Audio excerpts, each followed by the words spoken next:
Gospod Gantar, komisija je včeraj obiskala Ministrstvo za obrambo. S kakšnim namenom in kaj ste ugotovili? No, pooblaščena skupina komisije je dejansko obiskalo obveščevalno-varnostno službo in sicer nas je zanimalo predvsem, ali dejansko prihaja do izigravanja predpisov o zaposlovanju javnih uslužbencev. Zato se ve, da se zaposlovanje lahko dogaja samo na podlagi javnih razpisov. Predvsem smo želeli raziskati in odgovoriti na vprašanje, ali je pri določeni zaposlitvi na obveščevalno-varnostni službi prišlo do takšnega primera, kjer je bila uslužbenka na tej službi samo 3 tedne, potem pa je dejansko bila premeščena v druge organe ministrstva. Ugotovili smo, da se je to res zgodilo in seveda z tega vidika sodimo, da je v tem primeru prišlo do izigravanja teh predpisov, kajti na obveščevalno-varnostni službi seveda logično se zaposluje brez javnih razpisov, na ministrstvo pa logično z javnimi razpisi. Zahtevali smo določene podatke, ali je več takih primerov in do danes dopoldne teh podatkov še nismo dobili, zdaj smo jih dobili in bomo natančno proučili ta odgovor in bomo seveda lahko tudi kaj več povedali. Vsekakor pa lahko v primeru, ki smo ga videli, izražamo resen dvom v pravilnost tega zaposlovanja. Menimo, da ni bilo prav.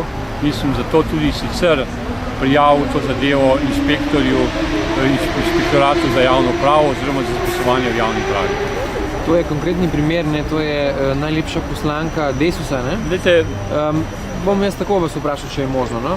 Se vam ne zdi, da je komisija v tem zdajšnjem predvolilnem obdobju zlorabila namen same komisije, vi kot predsednik, in tudi, da ste šli nekako raziskovati stvari, ki se tičejo v bistvu druge protikandidatke?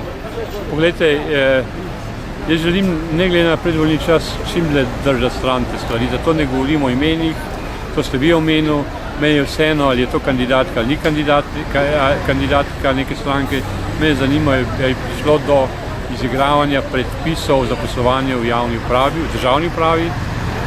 In druga stvar, ki bi jo rad jasno povedal, da državni zbor deluje do sestave konstituiranja novega državnega zbora in se mi zdi prav v tem času, ko vsi mislijo, da poslanci nič več ne delajo in da je lahko smo bolj, brezkravatni in ležerni, da prav v tem primeru je pri naši dejavnosti te komisije pomembno, da to delo nadzora opravljamo tudi v drugih organih, tudi v obveščevalno-varnostni službi.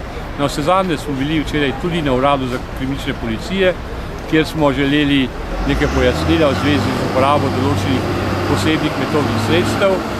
Tudi tam nismo bili povsem zadovoljni z odgovori in pričakujemo, da nam bodo poslali pisni odgovor. Komisija mora delati tudi v času volilne kampanje. Jaz res odločno zavračam to dejstvo,